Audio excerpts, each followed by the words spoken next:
나를 붙잡는 실패의 자리 딛고 일어나 구원의 주를 외치리. 다시 한번 외쳐 부르니 예수여 나를 돌아보소서. 어둠 속에서도 빛을 비추시는 예수만이 내 소망. 다시 한번 내 삶 드리니 예수여 내 손 잡아주소서. 폭풍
비로소 거친 파도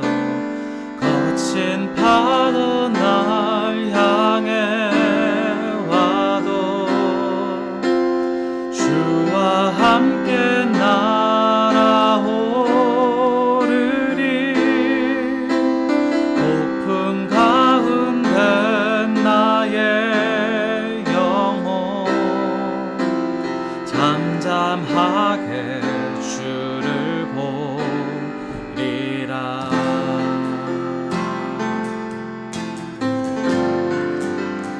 주님 안에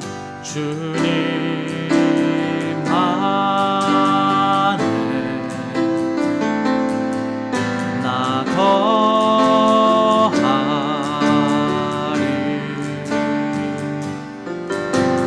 주 능력 나 잠잠히 믿네. 거친 파도 날 향해 와도 주와 함께 날아오르리.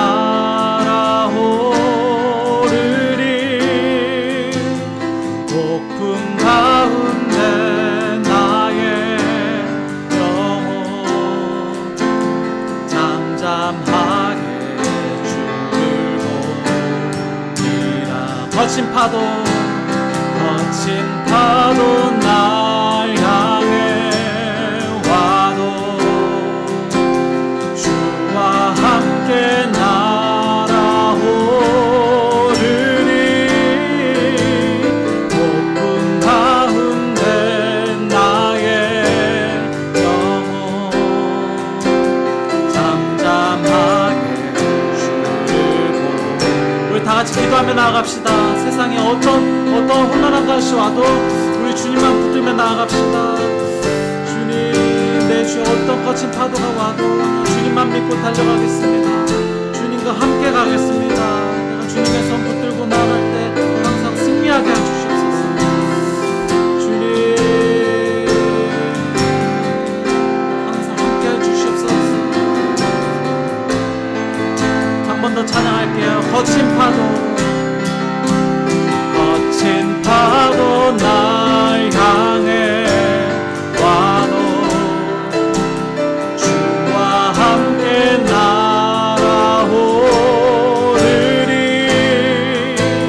폭풍 가운데 나의 영혼 잠잠하게 주를 보리라.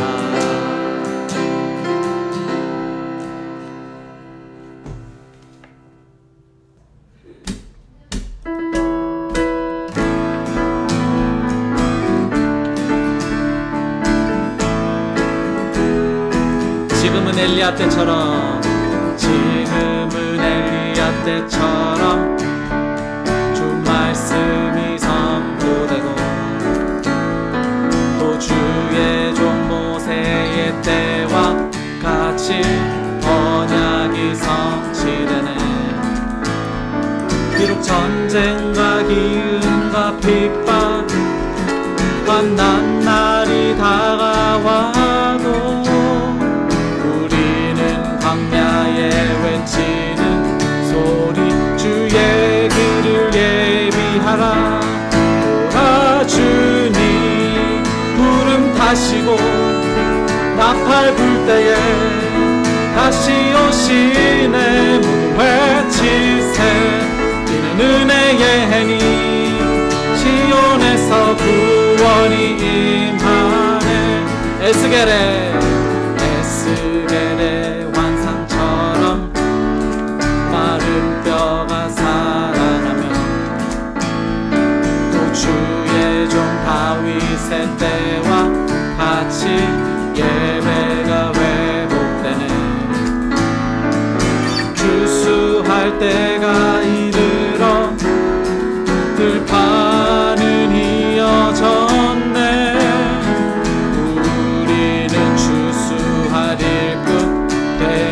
주 말씀을 선포하라. 돌아주니 구름 타시고 나팔 불 때에 다시 오시네. 모두 외치세. 이는 은혜의 해니 시온에서 구원이. 목소리로만 보라주님 보라주님.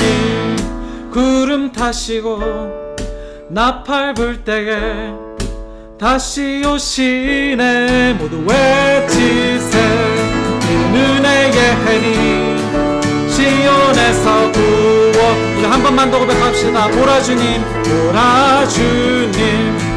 구름 타시고 나팔 불 때에 다시 오시네. 모두 외치세. 이는 은혜의 해니 시온에서 구원이 임하네.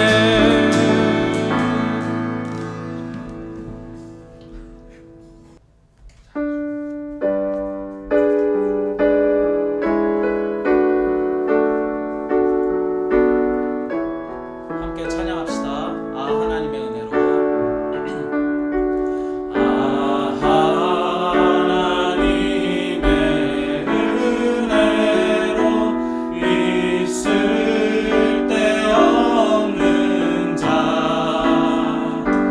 왜 구속하여 주는지 난 알 수 없도다. 내가 믿고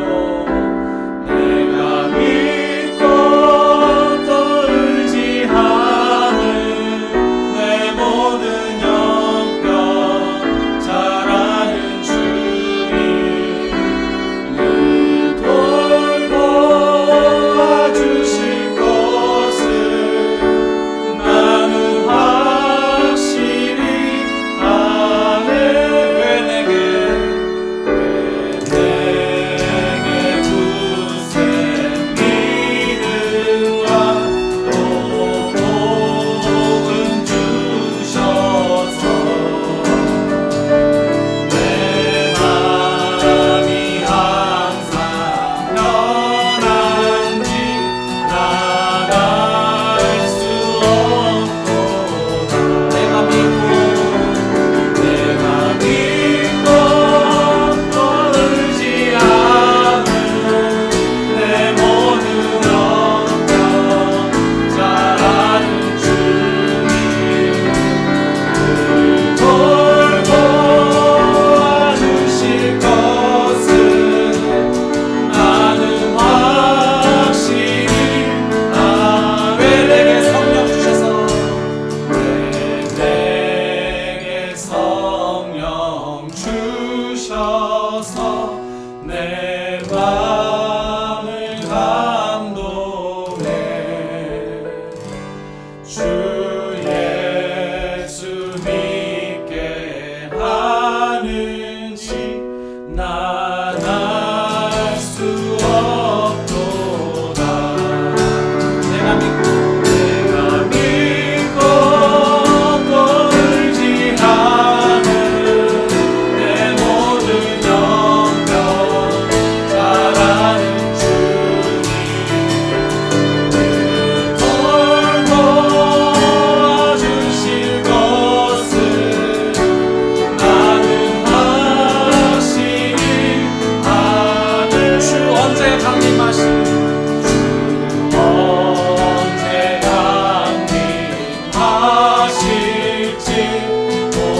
봄밤의 홍낮에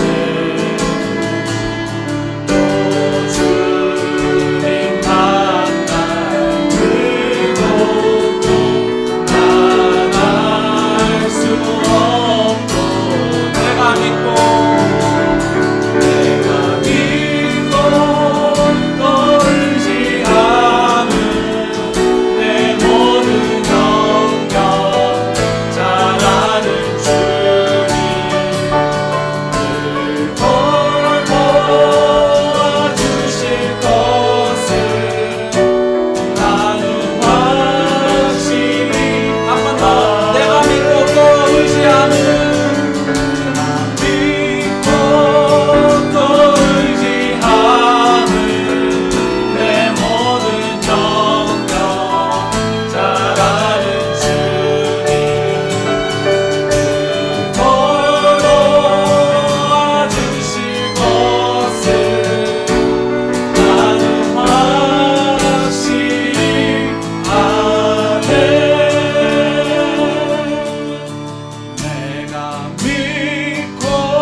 사랑의 하나님, 감사합니다. 오늘도 각자의 공간에서 같은 시간에 예배드릴 수 있게 해주심에 감사드립니다. 지난 한 주간을 돌아보며 회개합니다. 사랑을 나누지 못한 이기적인 마음, 불평하는 마음, 인내하지 못하는 마음들을 회개합니다. 주님의 보혈로 깨끗이 씻어주소서. 전 세계가 코로나 바이러스로 힘든 시간을 보내고 있습니다. 이 시기가 힘든 시간이지만 그 속에서 하나님의 뜻이 무엇인지 발견하게 하는 귀한 시간 되게 해주소서. 믿지 않는 나라에는 복음이 전해지는 시간이 되게 하여 주시고 첫사랑을 잃고 있는 나라에는 회복의 시간이게 해주소서. 담임 목사님과 그 가정을 위해 기도드립니다. 담임 목사님 늘 건강하게 지켜주시고 사모님과 두 자녀분에게도 축복을 더하사 소망하는 일들이 다 이루어지게 해주소서.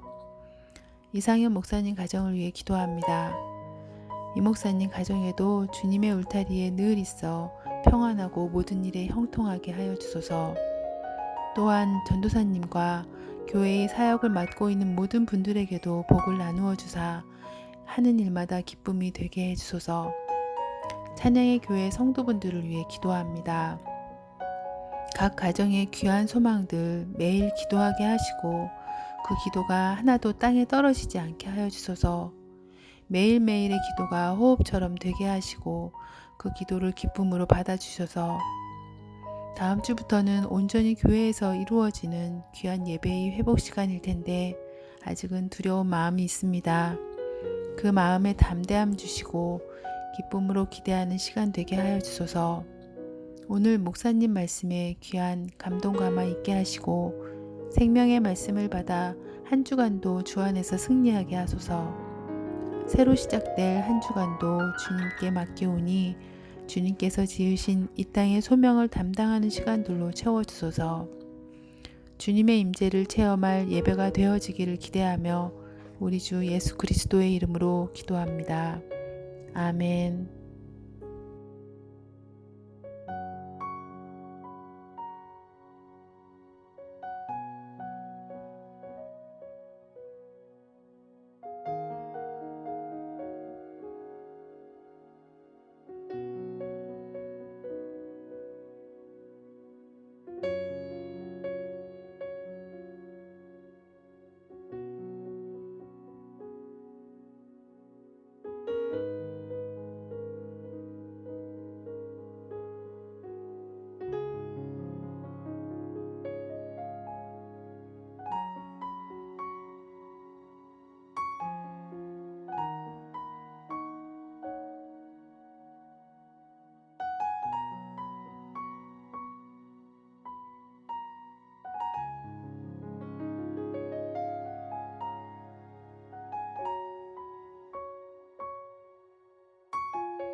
헌금을 위한 기도입니다.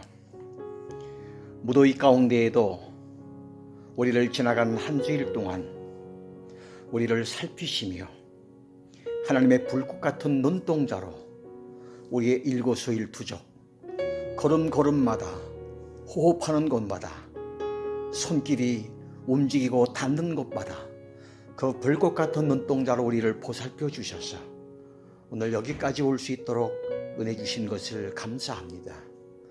이 땅에 코비드로 인하여 수많은 사람들이 생명을 잃고 지금도 고통 중에 있고 그들을 치료하기 위하여 의료기관에서 종사하는 수많은 사람들이 있고 또한 이 질병 앞에 공포와 두려움 중에 있는 모든 사람들에게 하나님의 국률이 임하게 하여 주시고 이 땅에서 그 코비드가 떠나가기를 원합니다. 그래서 전과 같이 모든 사람들이 같이 어울려 만나서 이제 같이 교제하며 즐거움을 나눌 수 있는 날이 속히 이 땅에 임하기를 원합니다. 이러한 전염병을 통하여 우리가 하나님의 거룩한 뜻을 발견하게 하시고 우리의 삶을 점검하며 우리의 생애를 어떻게 살아가야 될 것인가를 다시 한번 기도하며 점검하는 귀한 시간들이 되게 하옵소서. 하나님 앞에 거룩하게 살게 하시고 경건하게 살게 하시고 향내나는 모습으로 살아갈 수 있도록 축복해 주옵소서. 질병 가운데에 하나님께서 저희들의 가정과 일상을 기억해 주시고 모든 출입을 주의 불꽃 같은 눈동자로 보살펴 주시옵소서. 오늘 이처럼 7월 두 번째 주일 예배를 맞이하여 하나님 앞에 귀한 예물을 올려드립니다. 예물 속에 담겨진 모든 소망들을 주님 기억하여 주셔서 그들의 생애에 필요한 것, 구하는 것, 원하는 소망들이 아름답게 이루어져 나가도록 축복해 주시고 이 물질이 쓰여지는 곳마다 하나님의 이름이 드러나게 하시고 그리스도의 향내가 드러난 귀한 예물로 사용케 하여 주옵소서. 우리 교우들 가운데 질병으로 어려움을 당하고 물질로 고통을 당하고 이민과 또 가정과 자녀와 남편과 아내와 그 모든 사람들과의 관계 속에서 어려움 중에 있는 사람들이 있다면 회복의 은총을 허락하여 주옵소서. 오늘 이 예배 앞에 주님 앞에 나와 함께 예배할 수 있는 날이 이제 한 주간 있사오니 그 날을 손꼽아 기다리며 이 한 주간도 주 안에서 승리케 하옵소서. 축복하며 예수님 귀한 이름으로 기도합니다. 아멘.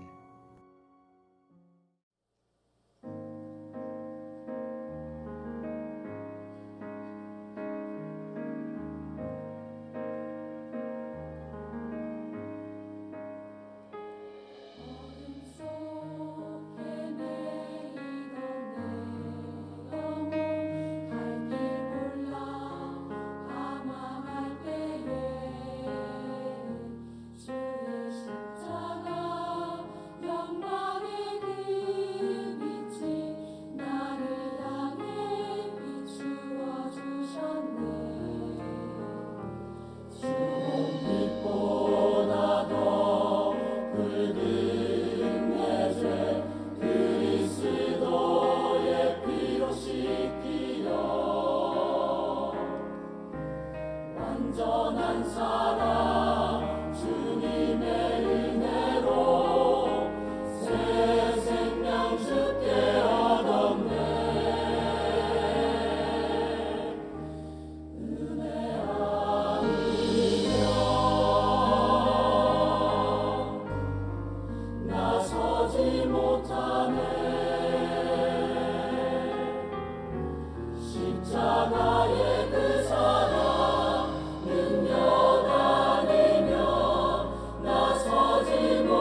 오늘 두 번째 주일을 맞이합니다.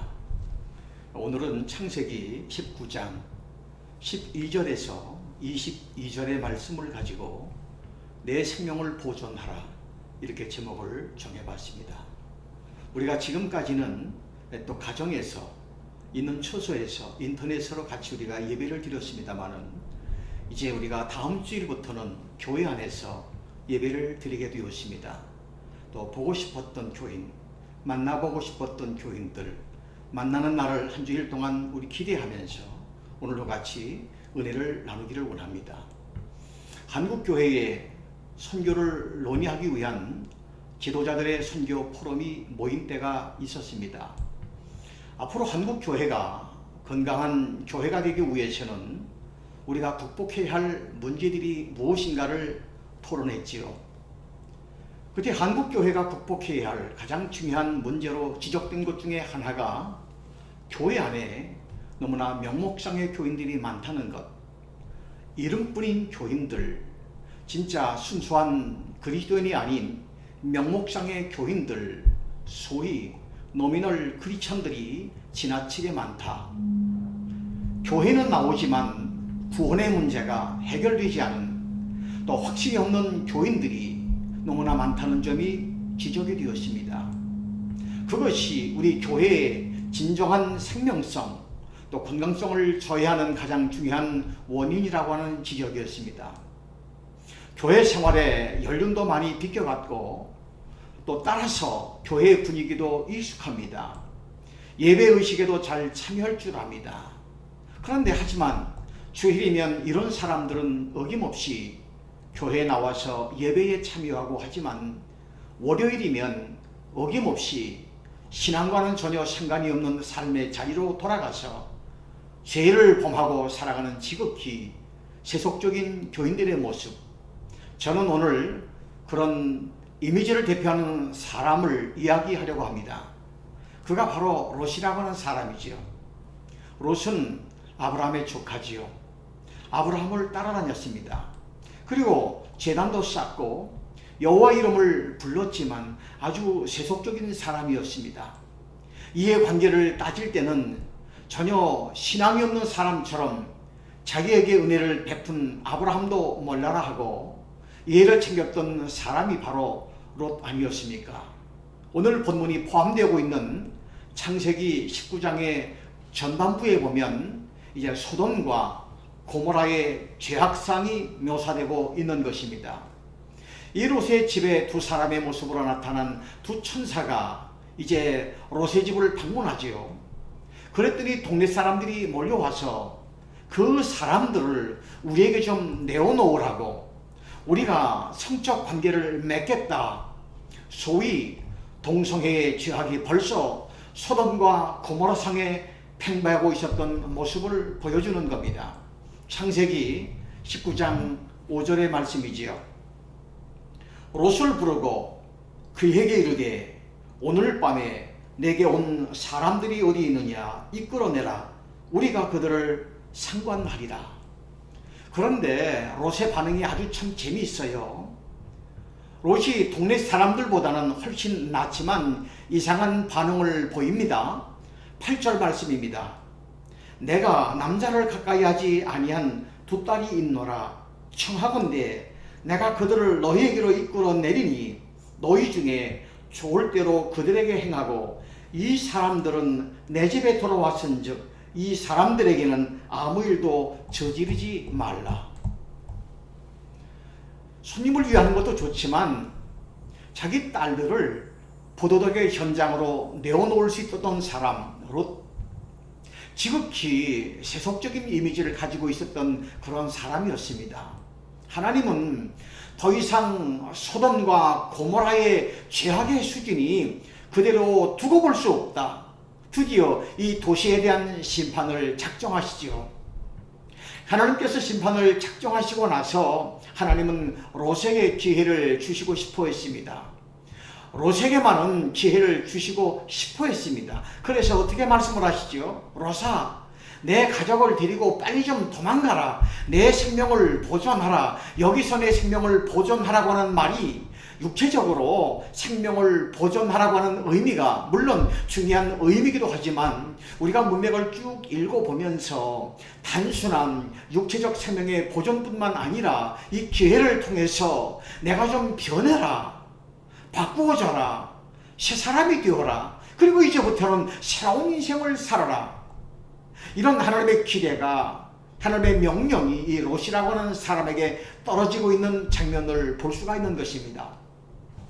오늘날 교회를 메고 있는 수많은 롯의 후예들이 있다고 생각합니다. 어쩌면 그 롯의 후예들 속에서 여러분들의 얼굴이 끼어 있을지도 몰라요. 그렇다면 오늘 이 시대에 롯들이 변화되기 위해서는 무엇이 필요하겠느냐? 소위 명목상의 교인들, 이름뿐인 교인들, 지극히 세속화된 교인들, 이해관계에 따라서 이리저리 옮겨 다닐 수 있는 지극히 편리주의적인 실용주의적인 마인드를 벗어나지 못하고 있는 이 땅의 교인들이 한번 변화되어 정말 확신과 감격을 가지고 주님을 섬기는 하나님의 사람들이 되려면 뭘 해야 되겠습니까? 변화되려면 뭐가 필요할까요? 오늘 그런 대답을 우리 같이 오늘 본문 속에서 찾고 싶은 것입니다. 첫 번째로 우리가 주님의 말씀에 진지하게 반응해야 된다는 겁니다. 주님의 말씀에 대해서 진지하게 반응해야 되겠다. 이것을 첫 번째로 강조하고 싶은 것입니다. 여러분, 어떤 때에 사람이 가장 진지할 수 있다고 생각하십니까? 인간이 가장 진지한 순간이 있다면 언제일까요? 그것은 죽음 앞에서가 아니겠어요? 이제 죽음 앞에서 우리 기독교 신앙을 가리켜서 종말론적 신앙이라고 합니다.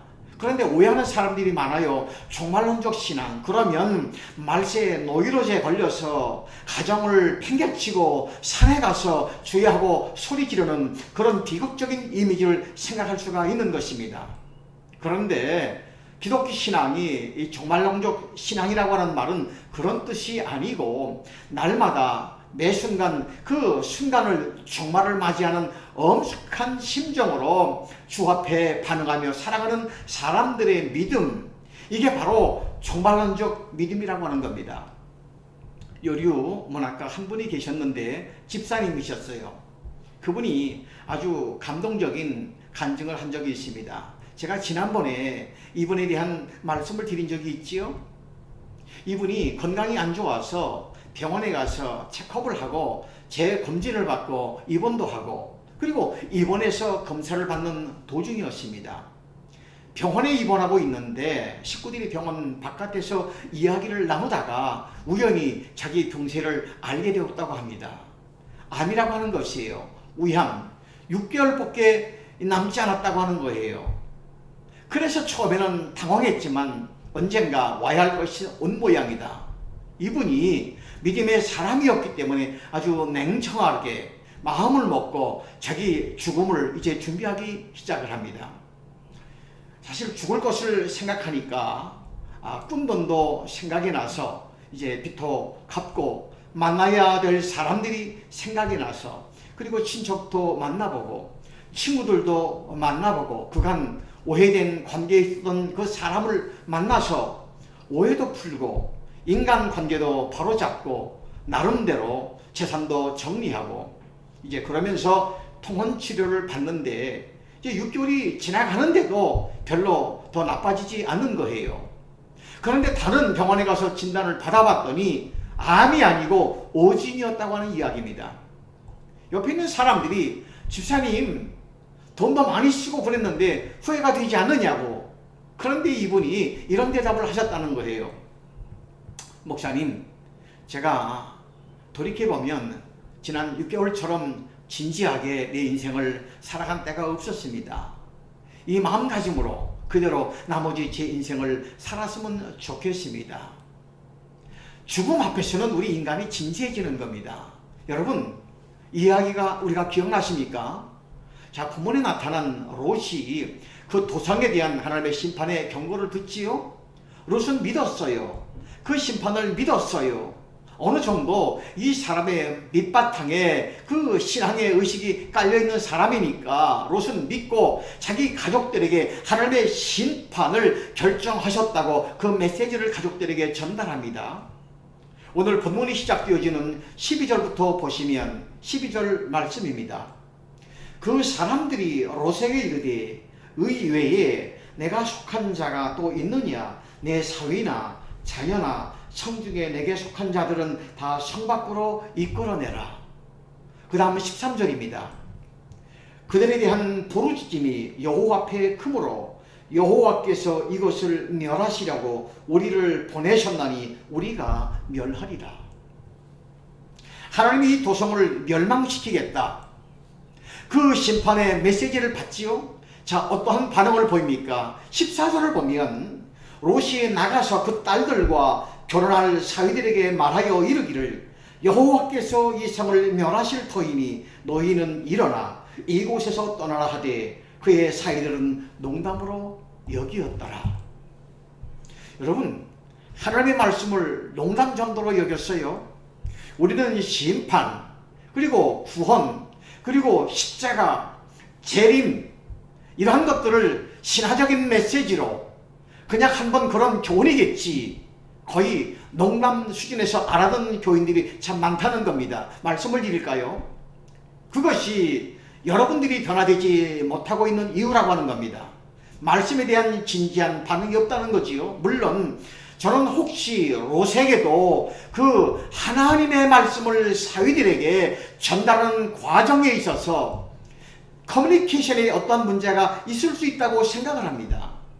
혹은 장인이 좀 권위가 없어서 그런지 사이가 말을 알아듣지 못한 탓도 있을 수가 있겠죠. 어떤 목사님이 자기가 설교하는데 교인들이 감동을 받지 못하는 것 같으니까 이게 굉장히 스트레스가 되기 시작했다는 겁니다. 그런데 이 목사님에게 친구가 있었는데 그 친구가 코미디언인데 자기 친구가 텔레비전에 나올 때 보면 늘 형편없는 허튼 소리를 하면서 그거 가지고 사람들을 웃기기도 하고 울리기도 하고 또한 사람들에게 감동을 준다는 말이죠. 자기는 진리를 밤이고 낮이고 얘기하는데 이게 도대체 반응이 없어요. 그래서 어느 날 자기 친구 코미디언을 만났을 때, 야, 너는 밤이고 낮이고 가짜 소리만 하는데 사람들이 그렇게 웃기도 하고 울기도 하고 감동을 받는다. 나는 진리만 얘기하는데 사람들이 어떻게 감동을 안 받느냐. 그랬더니 코미디언 친구가 이렇게 대답하더랍니다. 그 대답은 간단하다. 너는 말이야 진짜를 꼭 가짜처럼 얘기하더라. 나는 가짜를 진짜처럼 얘기하는데. 여러분, 이것이 커뮤니케이션에도 문제가 있을 수가 있습니다. 그러나 이제 중요한 것은 진지함, 이 진지함입니다. 말씀에 대한 진지한 반응. 하나님의 말씀을 진지하게 접근하고 말씀을 공부하는 사람들은 다 변하게 되는 겁니다. 그런데 이 말씀을 농담 정도로, 신화 정도로, 우화 정도로, 단순한 하나의 레슨 정도로 생각하는 사람들은 교회 한 500년 나가도 또 골백번 나가도 마찬가지예요. 변할 수가 없습니다. 한 번은 유명한 그 빌리그램 목사님이 이 하나님의 심판이 다가오는 하나님의 심판에 대한 책을 쓰시려고 원고를 끝냈다고 합니다. 원고 작성이 끝나고 나서 자기 부인인 루스 그레함 여소에게 원고를 먼저 읽게 했다고 해요. 그래서 당신 어떻게 생각하느냐고, 당신도 우리 시대에 그 하나님의 심판이 있을 수 있다고 하는 것을 믿느냐고 부인 루스 여사가 코멘트를 하고 대답을 하는데 그 대답을 빌레그램 목사님이 평생을 잊어버리지 못한다고 대답을 하셨어요. 그 부인이 이런 말을 하셨다는 겁니다. 만약 하나님이 이 시대의 그 사람들의 죄악상에 대해서 심판을 하지 않는다면 하나님은 소돔과 고모라 시대의 사람들에게 사과하셔야 할 겁니다. 우리 시대의 죄악상을 얼마나 깊고 얼마나 그것은 어두운 것일까? 하나님이 만약 이런 우리들의 죄악과 그리고 역사의 죄악, 인류의 죄악에 대해서 하나님이 심판하지 아니한다면 하나님은 소돔과 고모라를 심판하실 것을 사과하셔야 될 것입니다. 사랑하신 여러분, 심판을 믿으십니까? 심판을 믿으십니까? 역사의 심판을 믿으십니까? 인류 역사의 심판까지는 아니더라도 우리가 한 세상 살고 있는, 또한 일평생을 살고 창조주 하나님 앞에 서서 우리의 삶을 결정하는 날은 반드시 온다는 것. 내가 행한 모든 행동들, 나의 모든 일에 관하여서, 나의 모든 사고에 관하여서, 내가 모든 토해낸 언어에 대해서 낱낱이 주님 앞에 이것이 결산되고 심판되어진다는 것. 이 하나님의 심판을 우리가 믿는다면 좀 달라지지 않겠습니까? 여러분, 변화되지 않겠어요? 우리가 어떻게 변화될 수가 있을 겁니까? 그것은 주님의 그 말씀에 대한 진지한 반응을 통해서 가능하다는 겁니다. 이 말씀 속에서 특별히 하나님의 심판에 대한 경고를 진지하게 귀담아 들어야 되는 겁니다. 그러면 분명히 변화가 우리 가운데 임하게 되어지는 거예요. 또한 두 번째로, 우리 인생이 정말로 변하라면 주님의 강권하심인 은혜인 줄을 알아야 되는 겁니다. 주님의 강권하심이 은혜인 줄 알아야 되는 겁니다. 우리가 성경을 읽다 보면 하나님이 우리의 구원을 촉구하시죠. 구원을 받으라고, 회개하라고 촉구하십니다. 변화받으라고 촉구하십니다. 그런데 거의 그것을 호소하는 하나님의 방식이 아주 강권적이에요. 누가복음 14장에서도 보면 하나님의 나라에 잔치를 열고 이제 사람들을 초대합니다. 그런데 사람들이 각각 핑계와 구실을 들어서 초청에 응하지 않지요? 근데 마지막에 주인의 모습으로 비유된 하나님께서 어떻게 말씀을 하십니까? 이제 누가복음 14장 23절 말씀을 보시면 이러한 내용이 기록되고 있습니다. 주인이 종에게 이르되 길과 산을 타러 가서 사람들을 강권하여 데려다가 내 집을 채우라. 길로, 산을로, 골목과 거리에 나가서 아무나 좋다. 병든 사람도 좋다. 그리고 가난한 사람도 좋다. 누구든지 좋다. 사람을 강권하여 데려다가 내 집을 채우라고 하시죠. 여기서 강권이라고 하는 단어가 나타납니다. 오늘처럼 우리 개인의 자유의사가 존중되는 시민사회 속에서 강권이라고 하는 말이 주는 이미지는 어찌 부담스러워 보이지 않습니까? 그런데 왜 하나님이 강권하실까요? 오늘 본문에도 보시면 강권이라고 하는 단어가 기록되어 있습니다. 15절 말씀입니다. 동이 틀 때에 천사가 롯을 재촉하여 이르되 일어나 여기 있는 내 아내와 두 딸을 이끌어내라. 이 성의 죄악등이 함께 멸망할까 하노라. 그러니까 밤새도록 강권하시는 거예요.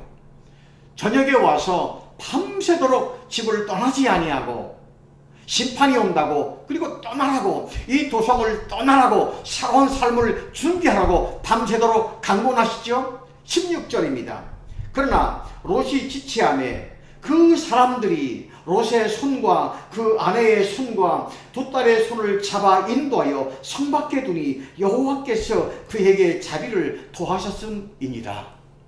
그러나 롯이 지체하며, 그리고 그 사람들이, 두 천사가 롯의 손과 그 아내의 손과 두 딸의 손을 잡아 뭐라고 그랬지요? 인도하여 성 밖에 두니 그랬습니다.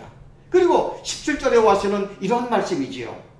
그 사람들이 그들을 밖으로 이끌어낸 후에 이르되 도망하여 내 생명을 보존하라. 돌아보거나 들에 머물지 말고 산으로 도망하여 멸망함을 면하라. 그 사람들이 그들을 밖으로 이끌어낸 후에 강권에서 끌어냅니다. 그런데 끌어내면서 우리가 특별히 주목해서 보아야 할 단어가 있죠. 그것이 뭐냐 하면 16절 마지막 부분의 단어인데, 그 두 딸의 손을 잡으러 바로 성 밖에 두니, 그 다음에 강권의 사건을 가리켜서 성경의 기자는 이렇게 코멘터를 하고 있습니다. 창세기 19장 6절입니다. 여호와께서 그에게 자비를 더하셨음이니라. 여호와께서 그들에게 자비를 더하셨음이니라. 여호와께서 그들에게 이것은 무엇을 더한 사건이라고 했죠? 자비를 더하셨다. 이 말입니다. 강권이 뭡니까? 강권이 자비입니다. 강권이 자비였다고 하는 말이죠. 강제로 한 것은 하나님이 자비하시기 때문이라고 하는 것. 가끔 우리가 예수를 좀 제대로 믿고자 주변 사람들에게 전도하지 않습니까? 전도하면 안타까운 마음으로 교회 좀 끌고 오고 그러면 왜 이렇게 강제하나? 자기 혼자 믿지. 그러니 이분들이 나중에 하나님 나라에 들어가면 틀림없이 이렇게 말할 겁니다. 그때는 그게 자비인 줄 몰랐죠. 그때는 그게 사랑인 줄 몰랐죠. 사랑하기 때문에 강제하는 것입니다. 강권하는 것입니다. 주님이 우리를 사랑하시기 때문에 회개하라고, 또 바뀌라고, 이대로 살아서는 안 된다고, 하나님의 심판이 온다고, 자비이고 사랑입니다. 우리는 이 하나님의 강권의 밑바탕에 숨어있는 하나님의 자비로우심을, 또한 사랑하심을 느낄 수 있어야 되는 겁니다. 이런 사람들이 변화가 될 수가 있는 거지요. 사랑하기 때문에 하나님께서 사랑해서 우리 보고 그렇게 회개하고 믿으라고, 제대로 믿으라고 하나님이 나에게 강권하시는구나. 이 강권이 사랑인 줄을 아시기를 바랍니다. 이런 사람들에게는 변화의 희망이 있다는 겁니다. 세 번째 말씀입니다. 우리가 정말 변화되려면 주님의 은혜에 지체 없이 응답해야 되는 겁니다. 주님의 은혜에 지체 없이 응답해야 되는 겁니다. 15절 말씀을 보시면 이러한 말씀이 기록되고 있어요. 동틀 때에 천사가 롯을 재촉하여 이르되 일어나 여기 있는 내 아내와 두 딸을 이끌어내라. 이 성의 죄악 중에 함께 멸망할까 하노라. 동틀 때에 그 천사가 롯을 재촉하여 가로되, 그러니까 밤새도록 재촉하는 거예요. 저녁에 갑자기 어떤 이상한 손님들이 찾아와서 심판이 온다고 그 메시지를 전한 것 그 자체가 불쾌했을 것이에요. 저녁에 자려고 그랬는데 문을 두드리고 들어와서 잠깐 실례합시다. 중요한 메시지를 전하러 왔습니다. 이 도시가 멸망할 것입니다. 떠나십시오 하면 얼마나 기분이 나쁘겠어요. 그런데 밤새도록 졸라대는 거예요. 밤새도록 졸라댔어요. 그러나 이튿날 불비가 내리는 그 도시를 보았을 때에 바로 그들은 이 무례한 천사들의 방문, 이 낯선 손님들의 강권에 대해서 얼마나 감사했을까요? 여러분들 중에 이제 교회 억지로 지금 끌려다니는 분이 있다면, 그렇게 해서라도 제대로 믿게 되었다면 나중에 천국에 가서 아마 그럴 겁니다. 감사하다고, 너무너무 고맙다고. 그리고 만약 그 강권이 멈춘 사람이 있다면, 그래서 하나님 나라에 이르지 못한 사람들이 있을 수가 있다면, 지옥의 영원한 불꽃 가운데에서 우리는 우리의 이웃과 친구들이 이렇게 말하는 소리를 들어야 할지를 모릅니다. 그때 왜 좀 더 나를 강권하지 않았나? 심판이 있다고, 살아계신 하나님 앞에 인생을 카운트하는 마지막에 심판이 있다고 왜 그때 나를 강권하지 않았나요? 집사님, 권사님, 안수집사님, 장로님, 성도님, 왜 나를 강권하지 않았나요? 여보, 왜 나를 좀 더 강권하지 않았어? 여러분, 강권이 필요한 겁니다. 그런데 사실 롯도 제대로 응답하지 않았지요? 어떻게 응답했습니까? 16절을 보시면 16절에 어떤 말로 시작하죠? 그러나 롯이 지체하며, 바로 응답하지 못하고 지체했다고 그랬습니다. 여러분, 우리가 인생에 있어서 인생을 살아가면서 중요한 결정을 할 때 물론 서두를 필요는 없습니다. 심사숙고가 필요합니다.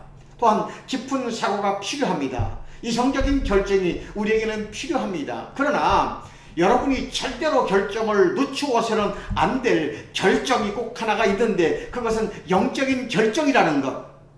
회개하는 결정. 회개할까 말까. 이제 구원의 결정. 내가 구원받기 위해서 예수를 믿을까 말까. 이러한 영적의 결단에 관해서는 늦추어서는 안 된다는 겁니다. 절대로 늦춰서는 안 되는 겁니다. 이것은 서두를수록 좋은 결단입니다. 왜냐하면 사람이 내일 일을 모르기 때문에 그렇다고 하는 겁니다. 성경에 너희는 내일 일을 자랑하지 말라. 사람이 하루 동안에 무슨 일이 일어날지는 알 수 없다. 그리고 또 하나 중요한 이유가 있죠. 이것은 성경도 그렇게 가리키고 제가 보니까 아주 경험적으로 사실이에요. 여러분, 이 회개라고 하는 것도 아무 때가 하는 것이 아니더라죠. 회개도 아무 때나 할 수 있는 것이 아니에요. 회개할 수 있을 때 해야 되는 겁니다. 언제 회개할 수 있느냐? 성령이 역사할 때. 믿으십니까? 여러분, 하나님의 성령이 감동할 때에 성령이 내 마음속에 움직임을 주실 때, 그래 맞아, 나를 죄를 버리고 또 포기하고 주 앞에 나와서 십자가를 붙들고 하나님을 믿고 제대로 살아야 돼. 이런 마음을 주실 때에, 성령이 역사할 때, 그때 회개해야 되는 겁니다. 그런데 우리가 이런 성령의 감동을 소멸한다면 회개하고 싶어도 회개가 안 되는 그런 시점에 도달할 수 있다는 겁니다. 그래서 성경은 성령을 소멸하지 말라고 그렇게 말씀을 하는 겁니다. 그래서 저는 회개할 수 있는 것도 은총이라고 말씀을 드리고 싶어요. 저는 회개할 수 있는 것도 하나님의 은혜라고 믿습니다. 그런데 거기에는 값이 필요 없다는 겁니다. 응답만 하면 되는 거예요. 열린 마음으로 주께서 역사하실 때에, 성령이 감동하실 때, 맞아요, 우리가 인정하고, 맞아요, 하나님이 죄인이에요, 인정하고 주님 용서해 주세요. 그러면 구원받는데, 이 값없이 주시는 구원의 은총, 값없이 주시는 회개의 은혜 왜 못 받는지 모르겠습니다. 물론 이것은 값이 없지만 우리 하나님 편에서 보면 값비싼 대가를 지불하셨죠. 내가 값없이 구원받고 또 용서받고 새로워지도록 하나님의 아들 예수 그리스도를 2000년 전에 이 땅에 보내주시고 나의 허물과 죄를 담당하시고 피 묻은 십자가의 길을 걸어가신 예수님, 그분이 대가를 지불했기 때문에 우리는 값없이 은혜받고 값없이 용서받고 또한 값없이 하나님의 자녀가 될 수 있었다는 사실입니다. 우리가 한번 십자가를 생각해 보시기 바랍니다. 이 쏨 고모라에 관한 미국의 크리스천 작가가 쓴 아주 인상적인 소설의 마지막 그림을 우리가 기억합니다. 이 본문에는 두 천사가 등장하지만 그 전장을 보면 세 사람이 찾아옵니다. 이제 아브라함에게 세 천사가 이제 세 사람의 모습으로 찾아옵니다. 한 천사, 사람의 모습으로 나타난 한 천사는 누구를 가리킨다고 그랬어요? 예수님.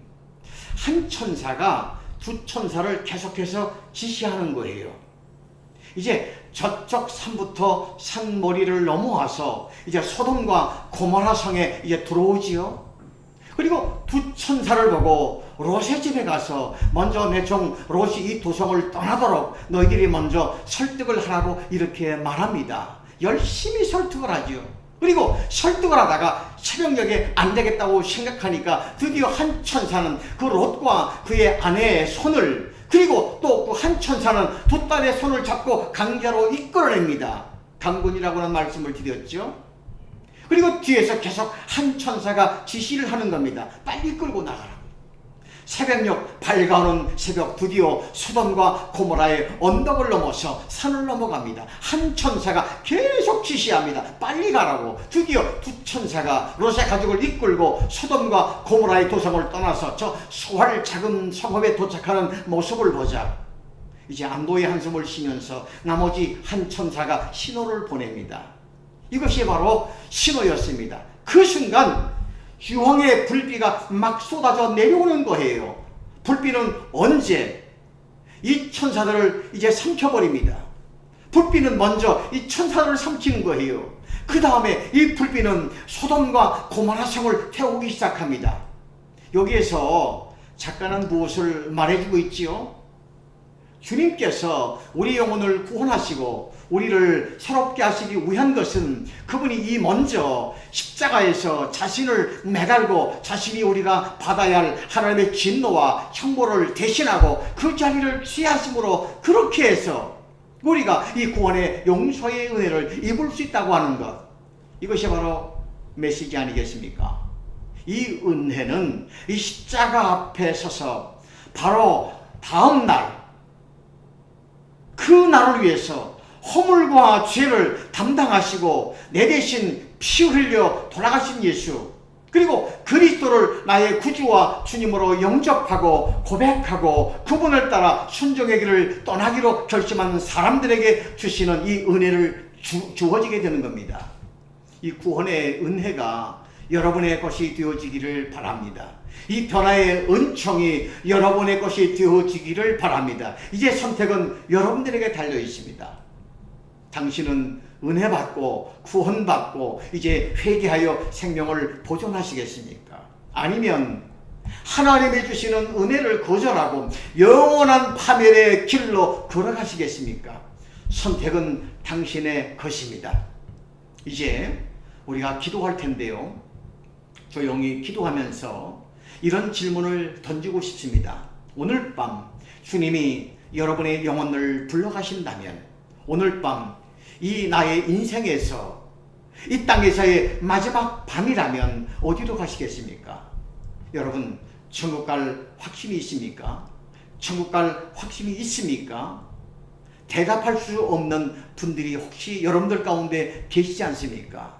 목사님, 저 잘 모르겠습니다. 그러나 나도 이제 회개하고 정말 하나님의 자녀가 되어서 예수님이 영접하고 구원받은 자로 나머지 인생을 살고 싶습니다. 아직도 확신이 없이, 아직도 변화가 없이 교회를 왔다 갔다 하는 사람들 가운데에 나도 내 인생 부활하기 위해서 예수님을 제대로 믿고 주님 따라가겠습니다. 혹시 그런 결심하시는 분들이 계십니까?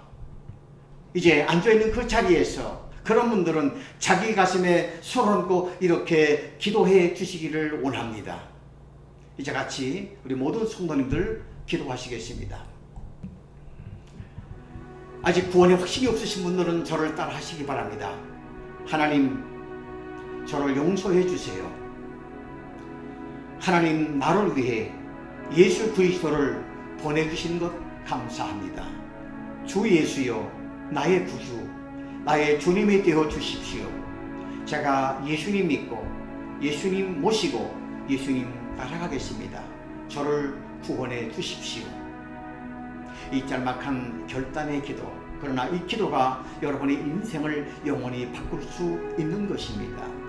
그 순간 우리가 진지하게 응답하기만 하면, 그 순간 지체 없이 하나님께서 여러분을 구원해 주시고 우리를 구원해 주시고 우리를 자녀로 인쳐 주시고 새로운 삶을 허락해 주시는 것을 분명히 기대합니다. 오 하나님, 은혜를 주신 것을 감사합니다. 이 축복을 주시는 것을 감사합니다. 이제 모든 성도가 변화되어 하나님의 자녀로서의 삶을 당당히 살아가게 하옵소서. 예수님 귀한 이름으로 기도하였습니다. 아멘. 이제 아픈 환우를 위한 기도의 시간입니다. 여러분 가운데에 몸이 아프신 분은 아픈 데다가 손을 대시고, 또한 여러분들 이웃들 가운데에 중보하기 원하시는 분들, 그분을 대신해서 이제 그분의 연약한 곳에 여러분의 몸에 손을 대시고 기도하시겠습니다.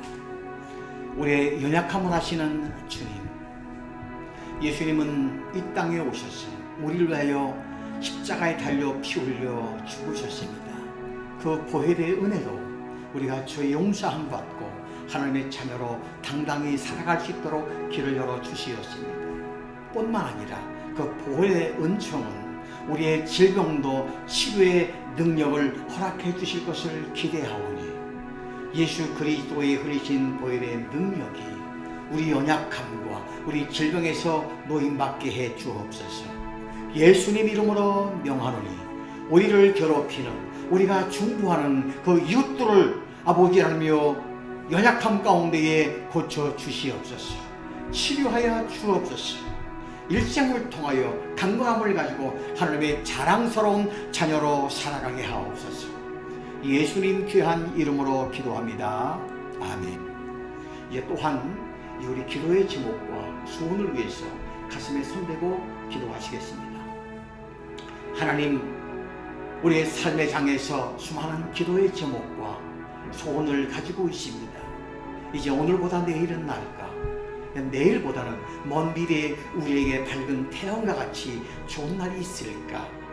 하나님 앞에 기도하며 기대하며 소망을 가지고 우리 성도들이 살아갑니다. 저희들의 모든 기도에 주님 귀 기울여 응답하여 주옵소서. 또한 저희들의 모든 소원이 이루어짐을 통해서 모든 백성들에게 살아계신 하나님을 증거하는 기회가 되게 하옵소서. 그를 통해서 이 땅 위에 하나님의 나라가 확장되어지는 놀라운 재료로 사용하게 하옵소서. 우리의 기도와 소원을 이루게 하시는 것을 감사하며 예수님 귀한 이름으로 기도하였습니다. 아멘. 이제 같이 축도하시겠습니다.